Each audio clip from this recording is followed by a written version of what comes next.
ఒక్కసారి మనం ఒక పెద్ద భవనం ఊహించుకుందాం. హ్మ్. అంటే అందులో సుమారు ఒక 100 గదులున్నాయి. ఓకే. కానీ ఆ భవనంలో ఒక పార్టీ జరుగుతోంది. హ్మ్. 100 మంది వచ్చారు. హ్మ్.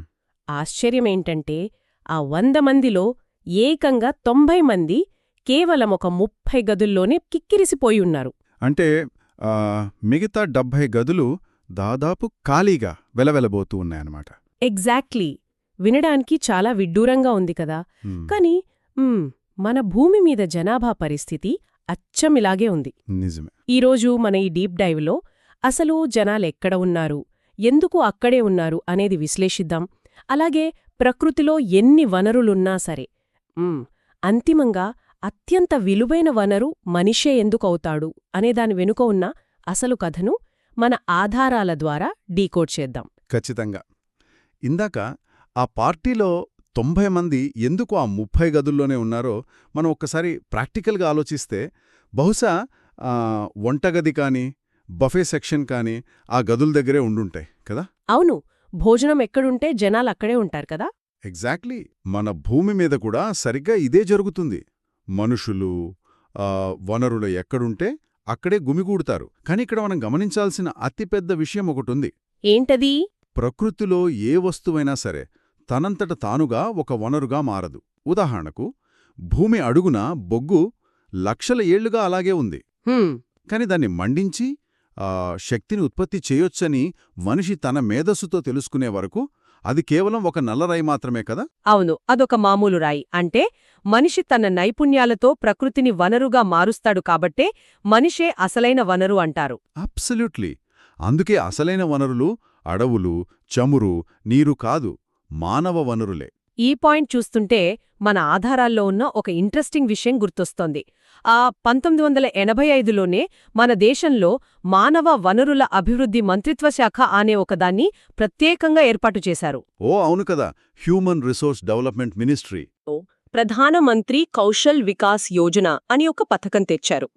బేసిక్గా దీని ద్వారా ఏంటంటే 2016 నుంచి 2020 మధ్యలో 1 కోటి మందికి స్కిల్ డెవలప్మెంట్ ట్రైనింగ్ ఇవ్వాలని ఒక టార్గెట్ పెట్టుకున్నారు. ఇవన్నీ చూస్తుంటే అర్థమయ్యేదేంటంటే ప్రభుత్వాలకు కేవలం మనుషుల సంఖ్య కంటే వాళ్ల దగ్గరున్న నైపుణ్యం ఎంత ముఖ్యమో స్పష్టమవుతోంది కదా. 100% నిజం.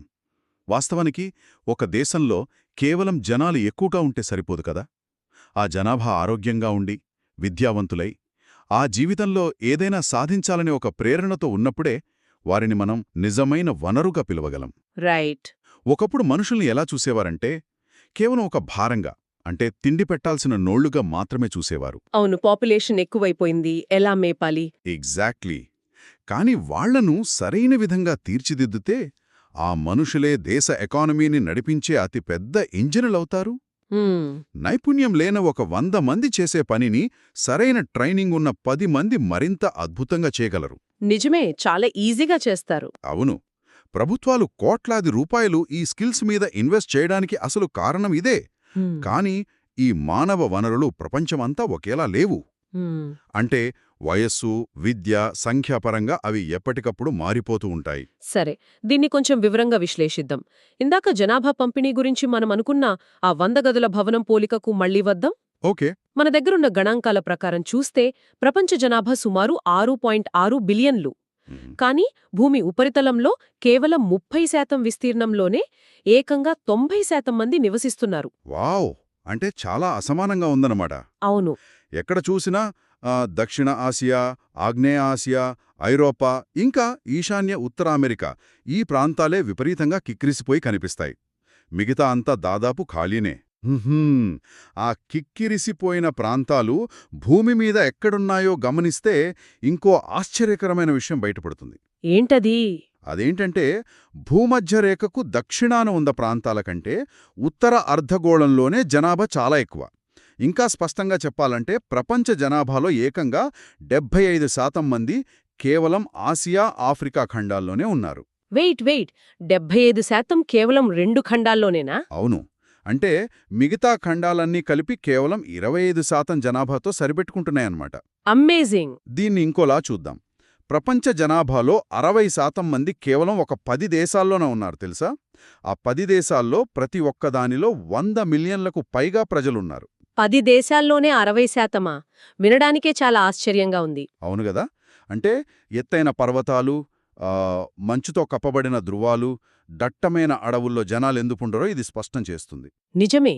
ఇవి జనాభా సాంద్రత గురించి ఒక ముఖ్యమైన పాయింట్ను తీసుకొస్తోంది. అంటే జనసాంద్రత, డెన్సిటీ ఎలా ఉందంటే ప్రపంచవ్యాప్తంగా చూస్తే ఒక చదరపు కిలోమీటరు విస్తీర్ణంలో కేవలం 51 మంది ఉంటున్నారు. ఓకే. ప్రపంచ సగటు 51. అవును. కాని మన భారతదేశంలో ఆ సాంద్రత ఎంతో తెలుసా? చదరపు కిలోమీటరుకు ఏకంగా 382 మంది. Oh my God! 382 మంది. అంటే ప్రపంచ సగటుతో పోలిస్తే మనం దాదాపు 7 రెట్లు ఎక్కువ కిక్కిరిసి ఉన్నాం. దక్షిణ మధ్య ఆసియాలో అయితే ఈ జనసాంద్రత మరీ ఎక్కువ. ఇంతమంది ఒకే చోట ఎందుకు పోగవుతున్నారు? ఇది ఒక ముఖ్యమైన ప్రశ్నను లేవనెత్తుతుంది. జనాలంతా ఎందుకలా ఒకే చోట ఉంటున్నారు? ఇక్కడే మన భౌగోళిక పరిస్థితులు, అంటే జియోగ్రఫీ ఎంత కీలకమనేది మనకు అర్థమవుతుంది. బేసిక్గా మనుషులు ఎప్పుడూ తమ జీవితం సులభంగా ఎక్కడ గడుస్తుందో ఆ ప్రాంతాలనే ఎంచుకుంటారు కదా. ఉదాహరణకు భూమి అమెరిక చూద్దాం. ఓకే. ఎవరైనా ఆల్ప్స్ లేదా హిమాలయాలు లాంటి ఎత్తైన కొండల మీద వెళ్లి ఇల్లు కట్టుకోవాలని అనుకుంటారా? లేక గంగానది పరివాహక ప్రాంతం లాంటి చదునైన మైదానాల్లో ఉండాలనుకుంటారా? ఖచ్చితంగా మైదానాల్లోనే ఉండాలనుకుంటారు. అక్కడైతేనే అన్నీ ఈజీగా దొరుకుతాయి. ఎగ్జాక్ట్లీ. మైదానాల్లో వ్యవసాయం చేయడం సులభం, ఇల్లు కట్టుకోవడానికి, రోడ్లు, రైల్వే ట్రాక్లు వేయడానికి, ఫ్యాక్టరీలు కట్టడానికి మైదానాలెంతో అనుకూలంగా ఉంటాయి. అదే ఒక కొండ మీద ఇల్లు కట్టాలన్నా, రోడ్డు వేయాలన్నా ఎన్నో ఏళ్లు పడుతుంది, ఎంతో ఖర్చవుతుంది. అవును, చాలా కష్టం. అందుకే ప్రపంచంలో గంగా మైదానాలు అత్యధిక జనాభా సాంద్రత ఉన్న ప్రాంతాలుగా నిలిచాయి. భౌగోళికంగా అంటే నేల తీరు, వాతావరణం కూడా అంతే కారణం కదా. ఇప్పుడు ఆఫ్రికాలోని సహారా ఎడారి ఉంది. అక్కడ విపరీతమైన వేడి. అవును. అలాగే రష్యాలోని ధృవ ప్రాంతాలు చూస్తే మంచుతో గడ్డకట్టుకుపోయి ఉంటాయి. అక్కడ వ్యవసాయం చేయడం దాదాపు అసాధ్యం. బహుశా అందుకేనేమో బ్రహ్మపుత్ర, నైలు లేదా చైనాలోని చాంగ్జియావ్ లాంటి నదీ లోయల దగ్గర జనాలు ఎక్కువగా ఎగబడతారు. కరెక్ట్గా చెప్పారు. నీరు ఉండటం ఒక ఎత్తైతే ఆ నదులు తెచ్చే సారవంతమైన మట్టి వ్యవసాయానికి ప్రాణం కదా. ఎక్కడ స్వచ్ఛమైన నీరు దొరుకుతుందో అక్కడే పెద్ద పెద్ద నాగరికతలు వెలిశాయి. నిజమే. ఇక ఖనిజాల విషయానికొస్తే దక్షిణాఫ్రికాలో వజ్రాల గనులు లేదా మధ్యప్రాచ్యంలో చమురు బావులు బయటపడగానే ఏమైంది? ప్రపంచం నలుమూలల నుంచి జనాలు అక్కడికి వలస వెళ్లారు. ఒక్క నిమిషం, ఇక్కడే నాకొక డౌట్ వస్తోంది. చెప్పండి. మీరు చెప్పినట్లు భౌగోళిక పరిస్థితులే అన్నీ శాసిస్తే వ్యవసాయం ఉండి నదులు పారే చోటే జనాలు ఎక్కువ ఉండాలి గదా. మరి జపాన్లోని ఒసాకా కానీ లేదా మన దేశంలో ముంబై లాంటి మహానగరాలు చూసుకుంటే అక్కడెందుకు కోట్లాది మంది కిక్కిరిసున్నారు? అక్కడ ఏ నదులు వ్యవసాయం చేస్తున్నారని? అంతా కాంక్రీట్ అడవులే గదా. Very good point.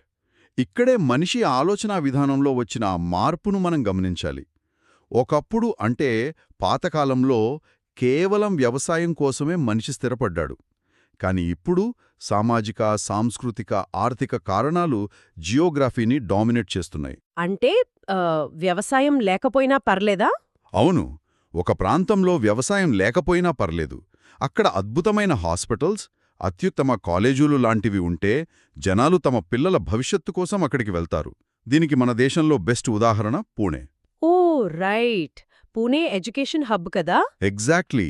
అది ఎడ్యుకేషన్ హబ్గా మారడం వల్లే అక్కడ జనాభా అంతలా పెరిగింది. అలాగే కొన్ని ప్రాంతాలకు మతపరమైన, సాంస్కృతిక బలముంటుంది. వారణాసి, జెరూసలేం, వాటికన్ సిటీ లాంటి చోట్లకు చూస్తే ఆ సాంస్కృతిక ఆకర్షణే జనాలను రప్పిస్తుంది. మరి ముంబై, ఒసాకా నగరాల సంగతేంటి? ఇక ఆ నగరాలకొస్తే అక్కడ అపరిమితమైన ఉపాధి అవకాశాలున్నాయి. పెద్ద పెద్ద పరిశ్రమలు, ఐటీ కంపెనీలున్నాయి.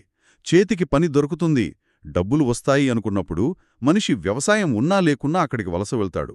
కరెక్ట్. జాబ్స్ ఎక్కడుంటే అక్కడికి వెళ్ళిపోతారు. అయితే ఇక్కడే అసలు ఆసక్తికరమైన విషయం దాగి ఉంది. ఈ జనాలందరూ ఏమీ ఒకేసారి రాత్రికి రాత్రే ఊడిపడలేదు కదా. జనాభా అసలు ఎలా మారుతూ వచ్చింది అన్నది చూస్తే చరిత్రలో ఒక ఆసక్తికరమైన మలుపు కనిపిస్తుంది మనకి. అవును. 1800 సంవత్సరం వరకు ప్రపంచ జనాభా చాలా నెమ్మదిగా పెరిగింది. కాని 1804లో మొదటిసారి జనాభా 1 బిలియన్కు చేరుకుంది. అక్కడి నుంచి దాదాపు 155 ఏళ్లు తీసుకుని 1959 నాటికి 3 బిలియన్లకు చేరుకుంది. అవును, అక్కడిదాకా స్లోగానే జరిగింది. కానీ విచిత్రమేమిటంటే ఆ తరువాత కేవలం 40 ఏళ్లలోనే అంటే 1999 నాటికి ఆ సంఖ్య అమాంతం రెట్టింపై 6 బిలియన్లకు చేరుకుంది.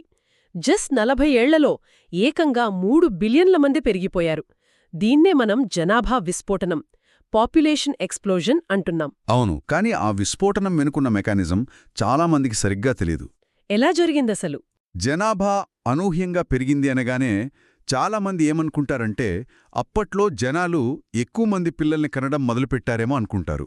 కాని అసలు జరిగింది అది కాదు. అంటే ఇంకేంటి రీజన్? 1800 ముందు పిల్లల పుట్టే రేటెక్కువే ఉండేది, కాని సరైన వైద్యం, ఆహారం లేకపోవడం వల్ల పుట్టిన పిల్లల్లో చాలామంది చనిపోయేవారు.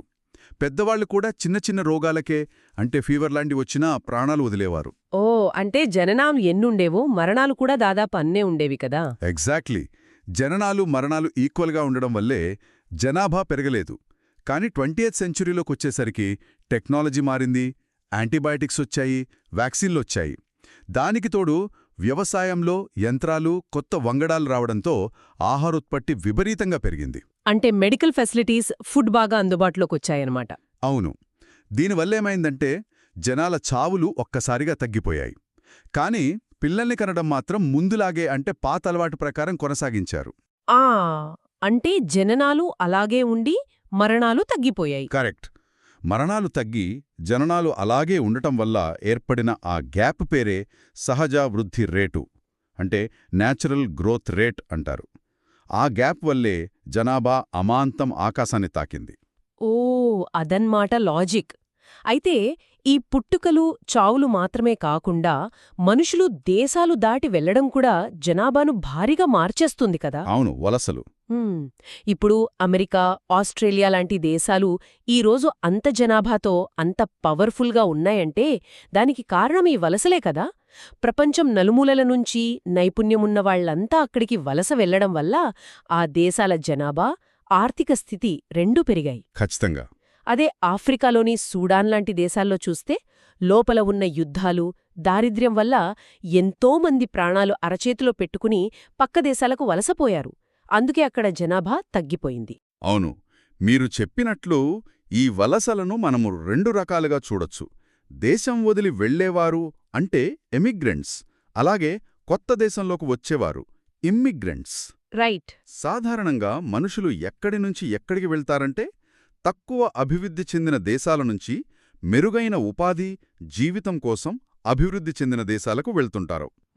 ఇది కేవలం దేశాల మధ్య కాదు, ఒకే దేశంలో గ్రామాల నుంచి పట్టణాలకు జరిగే వలసలు కూడా దీని కిందకే వస్తాయి.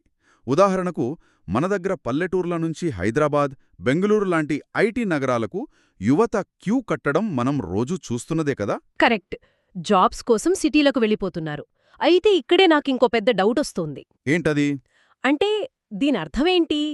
జనాభా ఎక్కువుంటే దేశం అభివృద్ధి చెందినట్లా? ఉదాహరణకి బంగ్లాదేశీ, జపాన్ దేశాలను తీసుకుందాం. ఈ రెండూ అత్యధిక జనాభా సాంద్రత కలిగిన దేశాలే కదా. అంటే 2 చోట్ల అణువణువు జనాలతో కిక్కిరిసిపోయి ఉంది. అవును, 2 దేశాల్లో జనాలకు కొదవలేదు. మరి అలాంటప్పుడు ప్రపంచ ఆర్థిక వ్యవస్థను శాసించే స్థాయికి జపాన్ ఎడిగింది, బంగ్లాదేశ్ ఎందుకు ఆ స్థాయికి చేరుకోలేదు? కేవలం జనాల సంఖ్యే పవరైతే 2 దేశాలు ఒకేలా ఉండాలి కదా. చాలా లాజికల్ పాయింట్ అడిగారు. ఒక దేశం దగ్గర జనాభా ఎంత ఉంది అనేది కాదు ఇక్కడ ముఖ్యం, ఆ జనాభాలో ఉన్న క్వాలిటీ ఏమిటి అన్నదే ముఖ్యం. క్వాలిటీనా? అవును, దీన్నే జనాభా కూర్పు లేదా పాపులేషన్ కాంపోజిషన్ అంటారు. అంటే ఆ జనాల్లో పురుషులెంతమంది, స్త్రీలెంతమంది, వారి వయస్సెంత, ఎంతమంది చదువుకున్నారు, వారి ఆరోగ్యం ఎలా ఉంది, ఏ రకమైన వృత్తులు చేస్తున్నారు, వారి ఆదాయమెంత. ఓ, ఇవన్నీ చూడాలన్నమాట. ఖచ్చితంగా. ఇవన్నీ కలిస్తేనే ఆ దేశపు అసలైన బలమేంతో తెలుస్తుంది. జపాన్ దగ్గరున్న జనాభా అంతా అత్యున్నత సాంకేతిక పరిజ్ఞానం, అంటే హై స్కిల్స్ ఉన్నవారు. అందుకే వాళ్ళు ఆర్థికంగా ఎంతో ముందున్నారు. సంఖ్య కంటే వారి నైపుణ్యం ముఖ్యం. అయితే ఈ క్వాలిటీని, ఈ జనాభా కూర్పును మనం ఎలా కొలవగలం? అంటే ఏ దేశపు జనాభా క్వాలిటీ ఎలా ఉందో చెప్పడానికి ఏదైనా కొలబద్ద ఉందా? ఇక్కడ అత్యంత ఆశ్చర్యకరమైన విషయమేమిటంటే దీనికొక అద్భుతమైన కొలబద్ధం ఉంది. అదే జనాభా పిరమిడ్, పాపులేషన్ పిరమిడ్. దీని వయస్సు లింగ పిరమిడ్ అని కూడా అంటారు. జనాభా పిరమిడ్ అది ఎలా పనిచేస్తుంది? ఇది ఒక దేశ జనాభాను మొత్తం వయస్సుల వారీగా, లింగాల వారీగా విడగొట్టి ఒక గ్రాఫ్లాగా చూపిస్తుంది. 5 ఏళ్లలోపు పిల్లలెంతమంది, 10 ఏళ్ల పిల్లలెంతమంది అని గ్రాఫ్లో కింద నుంచి పేర్చుకుంటూ పోతే అదొక పిరమిడ్ ఆకారంలో వస్తుందన్నమాట. ఓ, కింద బేస్ నుంచి మొదలవుతుంది. అవును. ఇందులో అడుగున ఉండేది 15 ఏళ్లలోపు పిల్లలు. వాళ్ళు స్వంతంగా సంపాదించలేరు కదా, కాబట్టి వాళ్లను ఆధారపడే వయసు కింద లెక్కగడతారు. రైట్, పేరెంట్స్ మీద డిపెండ్ అవుతారు. అలాగే ఈ పిరమిడ్ పైన అంటే టాప్లో ఉండే 65 ఏళ్లు పైబడిన వృద్ధులు కూడా ఆధారపడేవారే. ఇక ఈ పిరమిడ్ మధ్యలో ఉండే 15 నుంచి 65 ఏళ్ల మధ్య వారున్నారు చూశారు, వారే ఆ దేశపు అసలైన వర్కింగ్ ఫోర్స్. అంటే ఆర్థికంగా క్రియాశీలంగా ఉండి దేశాన్ని నడిపించే శ్రామిక శక్తి వీళ్లే అన్నమాట. ఎగ్జాక్ట్లీ. వాళ్లే దేశ ఆర్థిక వ్యవస్థను లాగుతారు. వావ్! ఒక గ్రాఫ్ చూసి ఆ దేశ భవిష్యత్తును చెప్పొచ్చనమాట. సరే, దీన్ని కొంచెం ప్రాక్టికల్గా అర్థం చేసుకోవడానికి కొన్ని దేశాల పిరమిడ్లను విశ్లేషించి చూద్దాం. మన ఆధారాల్లో ఉన్న ఆ 3 దేశాల కథలను తీసుకుంటే మొదటగా కెన్యా గురించి ఆలోచిద్దాం. ఓకే, దీన్ని మనం కొంచెం విస్తృత కోణంలో చూస్తే, కెన్యా జనాభా పిరమిడ్ చూస్తే దాని అడుగుభాగం చాలా వెడల్పుగా విశాలంగా ఉంటుంది. కానీ పైకి వెళ్లే కొద్దీ ఉన్నట్టుండి వేగంగా సన్నబడిపోతుంది. ఎందుకలా? దీని వెనుకున్న లాజిక్ ఏంటంటే, అక్కడ జననాల రేటు చాలా ఎక్కువ. అంటే పసిపిల్లలు భారీగా సంఖ్యలో పుడుతున్నారు. అందుకే అడుగుభాగం వెడల్పుగా ఉంటుంది. కానీ సరైన వైద్యం, ఆహారం లేకపోవడం వల్ల ఆ పిల్లలు పెద్దవారయ్యేలోపే, ముఖ్యంగా 5 ఏళ్లు నిండకముందే ఎంతోమంది చనిపోతున్నారు. అవునా? ఎగ్జాక్ట్లీ, మీరు పట్టుకున్నారు పాయింట్ని. శిశు మరణాలు ఎక్కువ. అందుకే వయస్సు పెరుగుతున్న కొద్దీ ఆ పిరమిడ్ పైకి సన్నబడిపోతోంది. వృద్ధాప్యానికి చేరుకునేవారి సంఖ్య అక్కడ చాలా తక్కువ. ఇలాంటి పిరమిడున్న దేశాలు స్కూల్స్, చిన్నపిల్లల హాస్పిటల్స్ కట్టడానికే తమ బడ్జెట్ అంతా ఖర్చు చేయాల్సొస్తుంది. అయ్యో, అది కష్టమే. మరి జపాన్ పరిస్థితి ఏంటి? జపాన్ ఏమో ఎకానమీలో తోపు కదా, కానీ వాళ్ల పిరమిడ్ చూస్తే ఇంకోలా ఉంటుందని విన్నాను. అవును, జపాన్ పిరమిడ్ కెన్యాకు ఎగ్జాక్ట్ ఆపోజిట్. దీని అడుగుభాగం చాలా సన్నగా ఉంటుంది. ఎందుకంటే అక్కడ జననాల రేటు చాలా తక్కువ. జనాలు పిల్లల్ని కనడం బాగా తగ్గించేశారు. కాని అద్భుతమైన వైద్యం వల్ల ఎవరూ త్వరగా చనిపోవడం లేదు. అందుకే పిరమిడ్ పైభాగం వైపు వెళ్లే కొద్దీ లావుగా, వెడల్పుగా ఉంటుంది. అంటే వృద్ధుల సంఖ్య ఎక్కువ. అంటే పనిచేసే కుర్రాళ్లు తక్కువ, రిటైర్ అయిన వృద్ధులే ఎక్కువన్నమాట. దీనివల్ల వాళ్లకు ఎకనామికల్గా చాలా పెద్ద ప్రాబ్లం వస్తుంది గదా? ఖచ్చితంగా వస్తుంది. అంటే పనిచేసే ఒక 10 మంది యువకులు, రిటైర్ అయిన 40 మంది వృద్ధుల పెన్షన్లు, మెడికల్ ఖర్చులు భరించాల్సొస్తుంది. ట్యాక్స్ కట్టేవాళ్లు తగ్గిపోయి ప్రభుత్వ ఖర్చు పెరిగిపోతోంది. అవును, ఇది వాళ్ల ఆర్థిక వ్యవస్థకు విసిరే అతిపెద్ద సవాలు. అందుకేనేమో జపాన్ వాళ్లు హోటల్స్, హాస్పిటల్స్, ఫ్యాక్టరీలో మనుషులకు బదులు రోబోలను తయారు చేసుకుని వాడుకుంటున్నారు కదా. మనుషుల కొరతను టెక్నాలజీతో రీప్లేస్ చేస్తున్నారన్నమాట. కరెక్ట్, చాలా బాగా చెప్పారు. ఇప్పుడు మన భారతదేశం పిరమిడ్ గురించి చూద్దాం.